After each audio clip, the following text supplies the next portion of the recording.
الحمدللہ وحدہ والصلاة والسلام علی من لا نبی بعدہ وعلی آلہ وازواجہ وصحبہ ومن والہ وبعد۔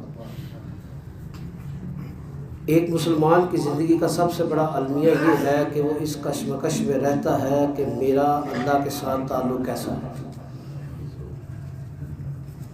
ہم نمازیں پڑھتے ہیں، روزہ رکھتے ہیں، صدقات و خیرات کرتے ہیں، لیکن اس پریشانی میں مبتلا رہتے ہیں کہ کیا میں اپنے رب کا قرب بھی حاصل کر سکتا ہوں کہ نہیں، کیا میں اس قابل ہے ہوں کہ نہیں کہ اپنے رب کی رضا، اس کا کرم میرے پر بے تحاشا برسے۔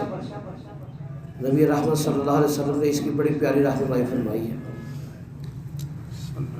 صحیح بخاری کے اندر حدیث ہے، ابو ہریرہ رضی اللہ تعالیٰ عنہ اس کے راوی ہے، کہتے ہیں کہ رسول اللہ صلی اللہ علیہ وسلم نے فرمایا، انا عند ظن عبدی بی، میں اپنے بندے کے گمان کے مطابق اس کے ساتھ معاملہ کرتا ہوں۔ آپ عبادت تھوڑی کریں یا زیادہ کریں، صدقہ تھوڑا کریں یا زیادہ کریں، رمضان کے فرضی صرف روزے رکھ رہے ہیں یا اس کے ساتھ ساتھ نفلی روزے بھی رکھے پورا سال، لیکن اگر آپ اللہ سے خوش گمان نہیں نہ ہے، آپ کی عبادتوں کا کوئی فائدہ نہیں۔ یہ عبادتیں کسی کام کی نہیں ہے اگر آپ کے اندر یہ حب نہیں ہے، یہ آپ کے اندر عقیدہ نہیں ہے کہ اللہ کے لیے میں عبادت کر رہا ہوں اور اللہ میری عبادت سے خوش ہوگا، اللہ مجھے اس کا اجر دے گا۔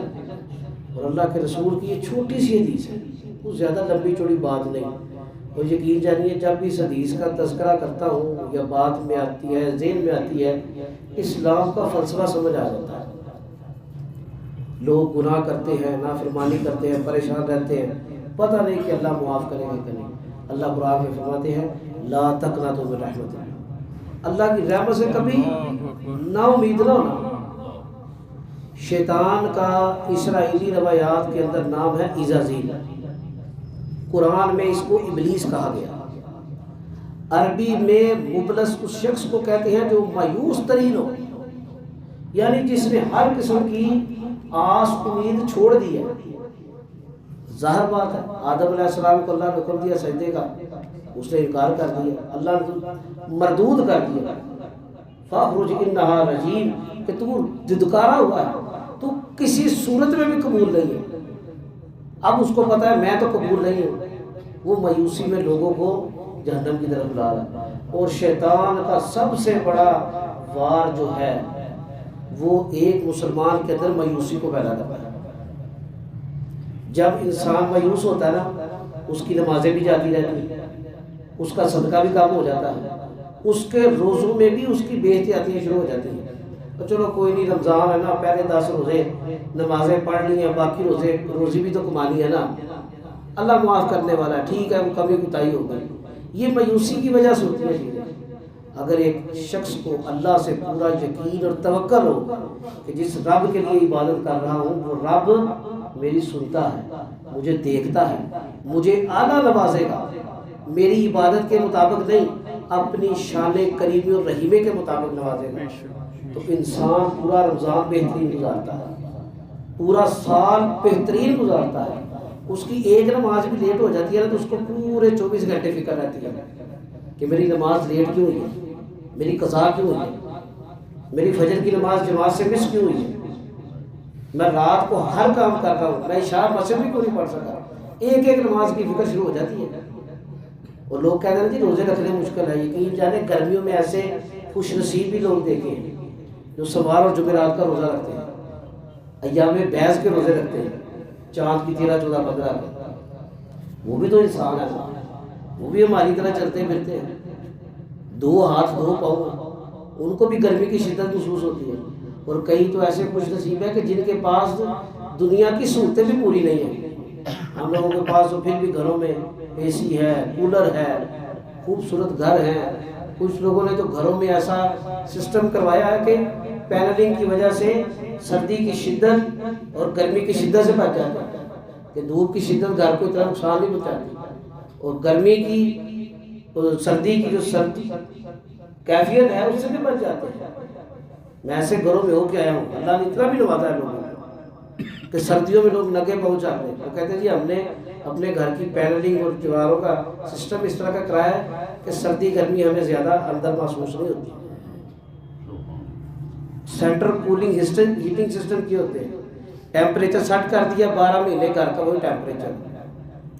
ایسی نعمتوں سے بھی محروم لوگ ہیں کہ جو کرائے کے گھروں میں رہ رہے ہیں, ملازمتیں کر رہے ہیں, فرضی روزے بھی رکھتے ہیں, نفلی روزے بھی رکھتے ہیں. کیوں رکھتے ہیں؟ اللہ نے ان کے دل میں وہ دیا جلایا ہے کہ تمہارا رب تم سے محبت کرتا ہے. ان کے دل سے مایوسی ختم ہو. آپ کو دیکھیں گے وہ لوگ, آپ کو کبھی انہیں شکرے نہیں ملیں گے. سائیکل پہ جا رہا ہے, پیدل چل رہا ہے, کبھی گلہ نہیں کرے گا. یہاں پر تو گاڑیوں پہ جانے والوں کو گلے ختم نہیں ہوتے. کروڑوں اربوں کے مالک لوگ کہتے ہیں جی مجھے 5 کروڑ کا 10 کروڑ کا نقصان ہو گیا, روڑے لگ جاتے ہیں. اور اگر انہیں موت کا فرشتہ آگے پکڑے نا گردن سے, تو کم از کم بھی وہ 50-60 کروڑ روپے ان کے پاس کیش اور نقدی اور سونا ہوگا, یہ سارا لے لو. اتنی کیفیت کے لوگ بھی روتے رہتے ہیں, اور رونے والے کو اللہ رلاتا رہتا ہے.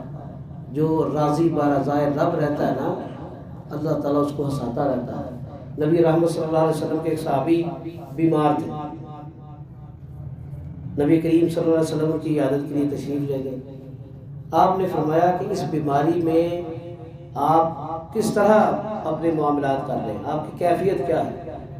عرض کرنے لگے اللہ کے رسول, مجھے اس بیماری میں, اس تکلیف میں اللہ کے عذاب سے ڈر لگتا ہے, قبر کے عذاب سے ڈر لگتا ہے, پریشان رہتا ہوں. لیکن اس کے ساتھ ساتھ مجھے اللہ کی رحمت سے بھی بڑی امید ہے کہ وہ بڑا رحیم و کریم ہے. وہ ہم نے سن رکھا ہے نا, وہ ایک بدو آیا تھا تو اس نے آ کر اللہ کے رسول صلی اللہ علیہ وسلم قیامت والے دن حساب کس نے لینا ہے؟ اللہ کے نبی علیہ السلام نے فرمایا اللہ نے. اس نے کہا کہ وہ بڑا غفور رحیم ہے, پھر وہ تو اپنی رحمت کے مطابق کرے. ایسے نہیں ہم صحابہ کا دفاع کرتے ہیں, صحابہ کے لیے ہم لوگوں سے لڑائیاں لیتے ہیں, ہمیں کوئی شوق نہیں ہے. ہمیں بھی اچھا لگتا ہے گھروں میں بیٹھ کے, دکانوں میں بیٹھ کے چپ کر کے ٹک ٹاک دیکھنا اچھا لگتا ہے.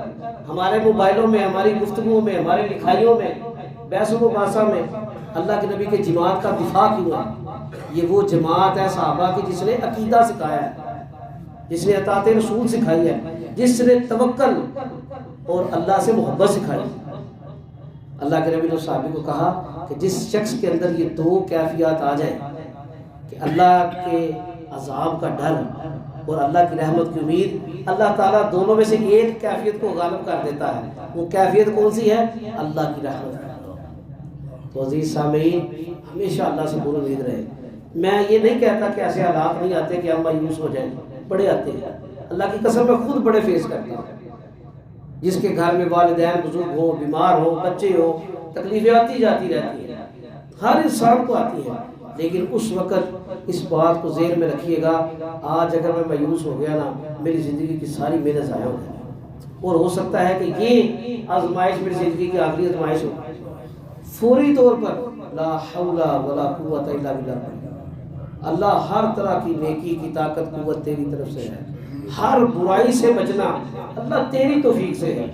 تو لہٰذا ہمیشہ اللہ سے پوری امید رہے, اور اس رمضان کی عہد کریں جو مرضی ہو جائے ہم نے کبھی مایوس نہیں ہونا. شیطان کا سب سے بڑا وار جو ہے نا, ابلیس کا, اس مایوس کن اللہ کی مخلوق کا, بدترین مخلوق کا مایوسی پھیلا کر انسان سے کفر کروانا ہے. اللہ تعالیٰ ہمیں عمل کی توفیق عطا فرمائے. وما علینا الا البلاغ.